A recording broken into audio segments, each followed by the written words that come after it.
Welcome to It's Your Health. This is Dr. Daniel Benyo with my older, wiser brother, Philip Benyo. Thank you, Danny. It's good to have you. Don't adjust your screens. We'll talk about his introduction in a little bit. We'll be back in just a few minutes. And just remember, anything we talk about on this show, talk to your healthcare provider before you implement. In fact, you might even have to talk to him about the fact that you're watching the show. We'll be right back.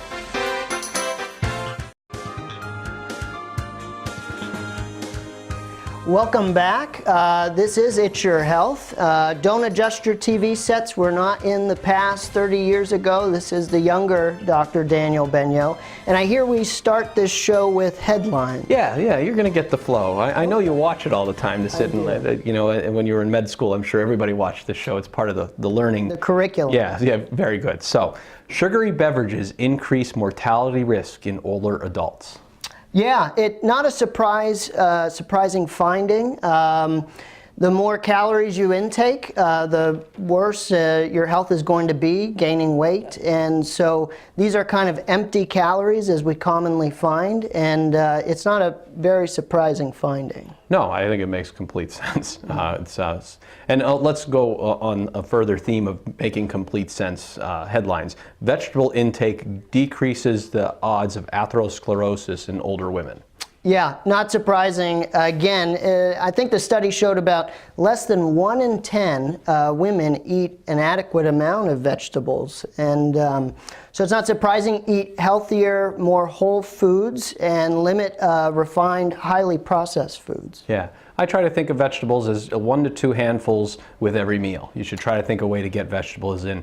They're great ways. They're bulking agents. They have a wonderful vitamin profile. And there's never a bad time to use them. Oh, sure. And the common theme was you do your grocery shopping on the perimeter of the grocery store, and most of the refined foods are in the inside, in the aisles, and you try to avoid those. All righty. Last headline. MI risk lower with direct oral anticoagulants versus the vitamin K antagonists such as Coumadin? Sure. We're starting to see this change from the old Coumadin warfarin to now these DOACs, if you say, Eliquis being one of them, Pradaxa as well. And we're finding out that these are actually safer, not just for atrial fibrillation, but also in these MI risk categories. Okay. That's something that's really, I think it would be a good time to expand on that a little bit. We've been seeing a big change, and a lot of people grew up with Coumadin. They had parents on Coumadin, and Coumadin was really the only way to, quote, thin blood to prevent strokes with AFib or to prevent a blood clot from getting worse and help it go away or prevent a pulmonary embolus. But that's really changed. And let's talk about a little bit the pros and cons of that and the indications. So the newer agents, the Eliquis, Pradaxa, the Xarelto, what exactly do we use those for? So typically a newer DVT, deep vein thrombosis, a clot in either the leg or in the lung, we call that PE, pulmonary embolism, as well as for atrial fibrillation if you meet certain characteristics. Some of the pros are it's oral dosing, as well as it's just either once a day or twice a day that doesn't require monitoring. This frequent blood test we get, and it's not affected by diet as much. You don't have to watch your leafy green intake and vegetable intake that we just talked about. And but some of the cons, as you know, is possibly affected by renal function as well as reversibility if you kind of start to have a bleed by accident. Right. And they're coming out with some newer ways about that. I think what's really neat about the novel agents is how quick they're in and how quick they're out. In the old days, when someone had a blood clot, they'd be in the hospital for 2 or 3 days just to get their, quote, Coumadin level up. And on the meantime, we're giving them blood thinners through the vein. Well, now I can just give you a pill and know that you're covered. Just as quick as they get in, they usually get out. And some of the new novel agents have a reversal agent that actually works within minutes. Crazy expensive, but when you need something to work, they work fast. Sure. So, fall is in the air. It was crisp this morning. It was. I have my long sleeves on. I don't need that yet, but I mean, you're my older brother, so that's why. But you know, it's already flu season, or at least we're talking about flu shot season. Let's talk about flu in general. First, let's talk about preventing, because really the flu season isn't quite here yet, but when this show is being broadcast later in the year, flu season will be here. So what's the best way I can prevent from getting the flu? Washing your hands is one of the biggest ones. So we have these what's called fomites, our cell phones, pens, stuff we use that we touch and then touch our face, our eyes, our mouth, and so it ends up being transferred from the environment into ourselves. So washing your hands, especially with providers, we wash our hands constantly throughout the day before we see each new patient. Also limiting some of the contact you do. In church, sometimes you'll see we just kind of shake elbows or kind of wave to each other instead of kind of touching hands during the cold and flu season. Another one is not going to work when you are feeling sick. And so that's kind of a big one. Is if you're having some fevers, you're sneezing all over the place, coughing, it's probably best to stay at home so you don't get your coworkers sick as well. Now, how about the flu shot? What's the best flu shot to get? When should, I mean, I'm a younger guy. Do I have to get my flu shot yet? Do I have to get the high power one? So there are two types of flu shots. We don't use as much as the nasal shot or the nasal spray as much anymore. It is important to get your flu shot usually end of September, early October. It's never too late, especially if you miss it in November and December, so you can still get that. The older populations, generally 65 or older, or if you have health conditions that may require a little bit stronger dose of the flu shot, there's a high dose flu shot, and then there's kind of your regular flu shot as well.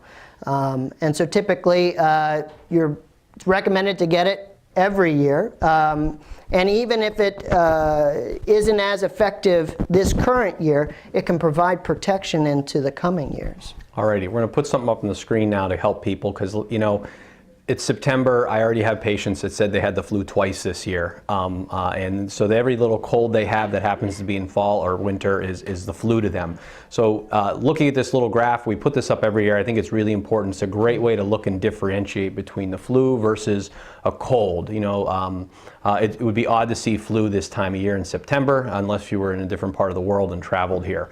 But look at some of the basic things here. You know, symptom onset. Flu is going to be fast or slow. Flu is usually pretty abrupt. It's fast. How about fever? Fever, I'm going to cheat a little bit. Yeah. Fever, always fever. If you don't have, I always say, if you don't have the fever, you don't have the flu. True. You know, and also, I think I've been getting the flu for 3 days. Impossible. The flu happens within a few hours. How about like stuffy nose, sore throat? That stuff kind of hem and haws. Headache. Yeah. Alrighty. Chest discomfort. Yeah. Okay, good. So really take a good look at this. Take a screenshot, you know, on your phone. You should have it always available with our shots there too to look at. I think it's important to really know the difference between a cold or a flu. And if you have a question, call your healthcare provider. You know, don't be afraid to go to urgent care. They can screen for this stuff quickly. That wraps up the first segment, and boy, that was a fast segment. We didn't even get to our photo quizzes, but we'll find a way to squeeze that in later. Okay. Stay tuned for the next segment of It's Your Health. We'll be right back.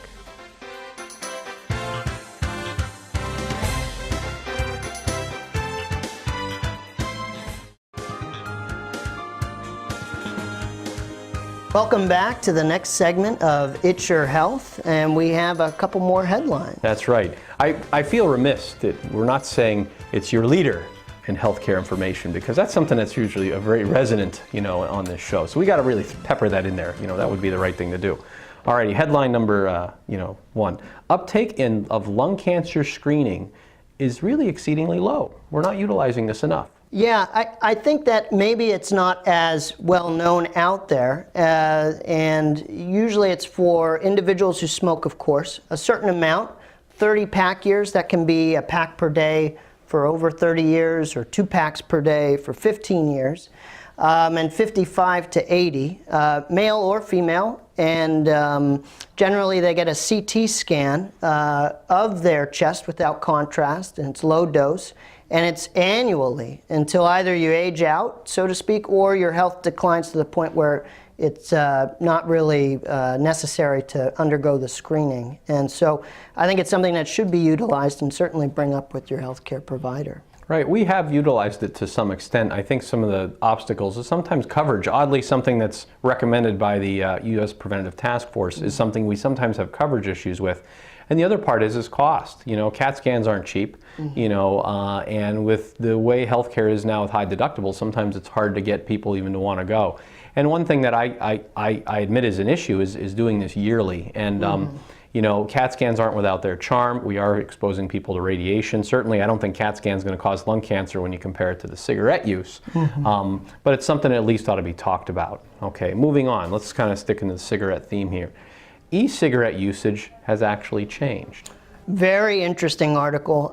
Kind of a hot topic. We're seeing more use of vapes, e-cigarettes in our younger population, and it's not quite clear whether or not this provides some risk to the person using it long term. It's not FDA regulated yet, and when you look at the UK studies in Europe, we see that e-cigarette use actually is a gateway, so to speak, to actual cigarette usage. And so sometimes there's inhalation of toxic metals and other substances that we're not quite clear what the long-term effects are. Yeah, I always, you know, people bring up vapes to me, and I think, you know, I say, you know, I have 50 years of data to tell you how bad cigarettes are, and they're bad. But they're regulated, the government's up their rear ends watching everything they do at Philip Morris. However, the vape business, you don't need any qualifications, you don't need a degree, you don't need to have any certifications whatsoever. The person who gets to cut hair has to get a state certified license to do that. Whereas a person who has to mix chemicals that you're going to inhale, they don't even have to read about it online. They can just do it. And and these chemicals are really dangerous and you can kill people. And I think it makes nicotine much more socially acceptable because you can vape indoors. I've had patients vape while I'm in the room with them, and I've had to ask them to stop, which is hilarious. But you can do it at a much more frequency, and it just increases that addiction to nicotine. Sure. And because you can also crank the dose of it. I think it's a really scary trend. Let's go to our last headline. Testosterone therapy is tied to kidney stone risk. This is a new one for me. Yeah, testosterone supplementation has its many pitfalls.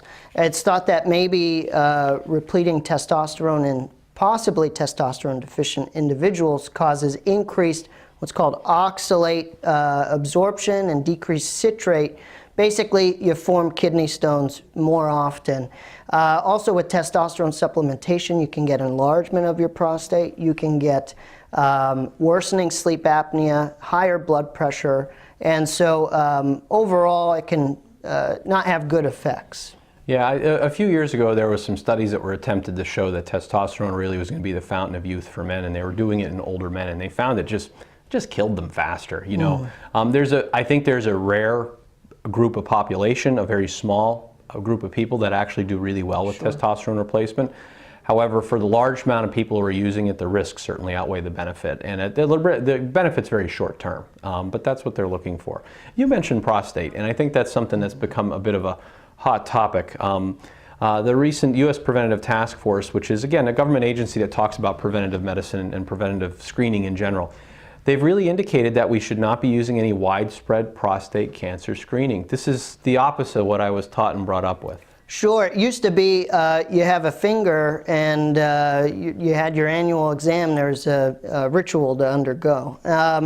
But not so much anymore, and it's thought that usually between the ages of 60, under 70, it's more of an individualized discussion. They found that if we routinely screen asymptomatic individuals, men, for prostate cancer, and we end up biopsying them or putting them through procedures that end up having them undergo injury, and these cancers, so to speak, in the prostate may not manifest to anything to where they would succumb to it. And so eventually they will, meaning they would die from something else other than the prostate. And I think you've always had a kind of a line yourself about prostate.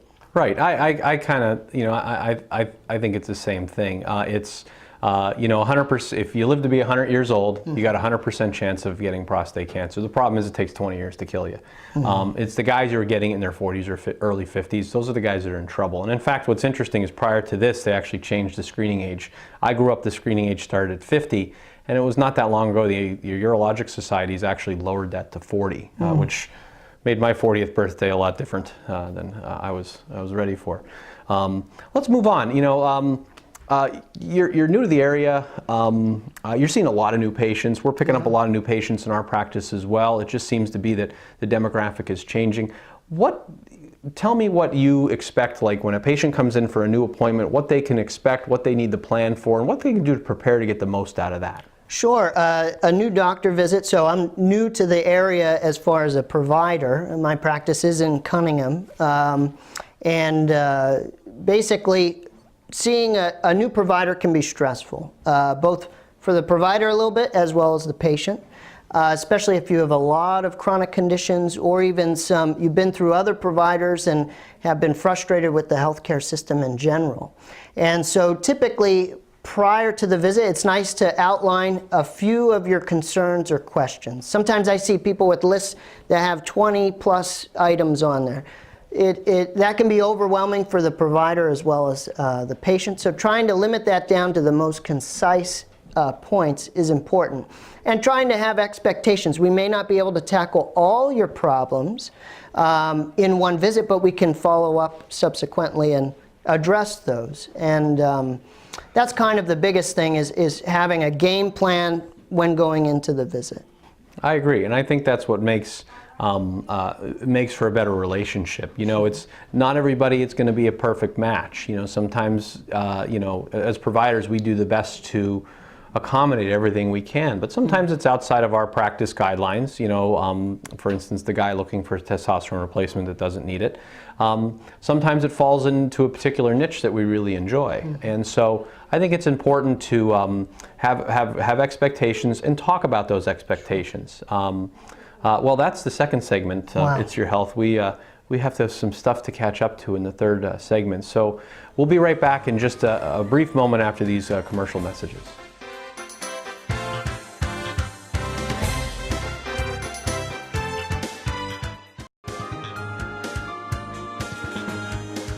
Welcome back to It's Your Health. This is our last segment. This has been a fun ride, Phil. A whirlwind, It has you know, been. to say the least. Let's kind of get back into those headlines, which I so enjoy much. Low-dose Eliquis may improve net clinical outcome for ACS. Yeah, this is a kind of a new use of the DOACs, kind of the medications we were talking about in our first segment, I believe. And it shows that people who take a lower dose of these kind of newer anticoagulants have better outcomes when they're having an acute coronary syndrome. Yeah, I think it's pretty, these meds are certainly finding more and more use, and their safety initially had some question marks, but they're showing to be much safer than what we were using. And sometimes old habits die hard, sure. But the old habit of Coumadin, I think, still does have a place, but it is much more limited than it used to. Now, moving on. PCSK9 inhibition shows benefit in diabetes. Yeah, not too surprising. These newer medications, like Repatha being one of them, we end up using an injectable to extremely lower down the LDL profile. And as you know, with diabetes, controlling kind of the cholesterol component is important as well.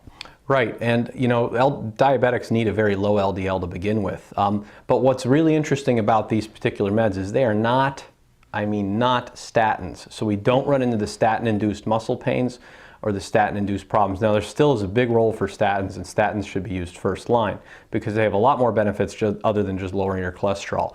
But what this study is starting to show is that potentially these injectables, although a shot, mind you, I don't think that's a lot of fun, these injectables actually do have a place in helping lower that overall coronary risk, because it's not just, we've had pills lower cholesterol but not lower coronary risk. This is showing that that's not the case. It certainly is lowering your heart attack risk. And lastly, this is kind of a reversal of some headlines we talked about. You know, if we say something and it changes, we got to say it right again. There's no amputation risk with the use of Invokana in type 2 diabetes when looked at in one of the most recent studies, the Observe 4D trial. Yeah, it was kind of unfortunate for Invokana, part of this class, to get that black box warning, and it kind of put a little smoke up in the air for providers and patients when prescribing these medications. So it's kind of reassuring that we're now seeing that kind of being walked back a little bit. Yeah, I think that's good. Now, who would I want to avoid Invokana versus maybe some of the other agents in that class? Sure. So someone who is still high-risk amputation, so a diabetic who has had some toes kind of cut off or amputated, those would be an individual who I probably would not want to use Invokana, especially when there's in the same class a different medication that doesn't carry such a risk. Yeah, and in general, I look at diabetes now just over the last few years. There's so many new medications out there. We'll maybe get a chance to talk about some of them as well. But there's so many different ways to control your sugar now that I really don't have to get myself stuck into one class. That being said, some of these new medications, specifically in these classes, these sugar pumpers that pump that sugar out of your kidneys, they're actually starting to show some cardiovascular benefit and cardiovascular data, which is really doesn't, I don't know how that happens, but it happens. You know, they actually, and that's a big thing now. You know, diabetics don't die from diabetes. They die from strokes and heart attacks. So it's nice when we have a medication that not only lowers sugar, but also lowers CV risk. And I think that's important for us to think about, and it's someone's medical regimen. Alrighty, it's a time of year, it's fall. We're seeing changes. People are getting little bronchial infections. We're having some of our smokers or people who have COPD. They're starting to get a little tight. They're starting to get exacerbations of COPD. Some of these people get these exacerbations pretty often. And what are some of the things we can do to try to, A, improve our COPD status, and B, help kind of prevent these exacerbations? Because, you know, usually it's steroids, it's IV antibiotics, it's hospitalizations. These are the things we want to try to avoid. Yeah, advanced COPD can be very debilitating. I think first and foremost, limiting harm to your lungs. So not all COPDers have smoke exposure, but those that are smoking should stop, as well as undergoing your preventative vaccinations with flu and pneumonia. Additionally, for those repeat COPD exacerbations, while medically optimized on your inhalers, there is some thought about chronic antibiotic prophylaxis. Usually in the infectious disease world, that's considered a no-go, but it's starting to come out using kind of a Z-Pack long-term can help reduce COPD exacerbations. Yeah, I've seen that used, and I think there's some older studies that showed that as well. There's certainly no indications. You're kind of outside the ropes with that. Certainly macrolides have some relatively good safety, but you have to watch. It does have some interactions with some medications. How about, I think there's a new inhaler out as well. Yeah, Trelegy, actually, pretty interesting. It has, most inhalers have two meds in them. This one has a LABA, L-A-B-A, an anticholinergic, and a steroid in it. And it uses it once daily. It kind of looks like the Ellipta, and it provides benefit and convenience for COPDers. Right, I think that's neat, you know, because a lot of these patients do need multiple medications, and so the industry has answered that by using multiple medications in one form. That means one copay. Sure. Sometimes they're tricky to get covered, but it's certainly, if I have to have a patient use this these 3 different inhalers twice a day versus this one inhaler once a day, there's a better chance they're going to get that inhaler once a day right. And then I know the medication's in. Again, kind of in the theme of seasonal changes, you know, I notice when the seasons change, we start to see all kinds of fun, painful rashes. I've seen a couple of cases of shingles over the past 2 weeks, and I always say if I see one case of shingles, I'm not done. You know, usually there's going to be a couple more that week, or, you know, several that month. For a moment, let's just talk about shingles, what it looks like, and how to prevent it. Yeah, so shingles, a virus, basically the chickenpox virus, that varicella that lives in the nerve root, and it can present in this kind of almost neck pain, arm pain, discomfort, maybe some back or flank pain. And you don't quite know what's going on, and then all of a sudden, 3 days later, you see a rash pop up. It can be very painful. And sometimes we start seeing it in the younger population, not only the older population. And it can be very painful and crust over. Now, I have shingles. I just noticed I popped out with this rash. What do I do? Sure, contact your healthcare provider, I would say. And then there are medications we use, antivirals, that help reduce the duration and reduce your risk of post-herpetic neuralgia. That's nerve pain related to a shingles infection. Yeah. Now, let's say I have the rash for 5 days. Too late to use antivirals? Not necessarily. In certain populations, we do kind of extend that window of 3 days farther out because they do get some benefit from it. Now, okay, I saw my aunt get shingles. She was 80, and it just ruined her life. You know, that post-herpetic neuralgia, there isn't very much you can do for that pain. Even the hardcore narcotics just don't do much. It really is debilitating. I don't want that to happen to me. How do I prevent that?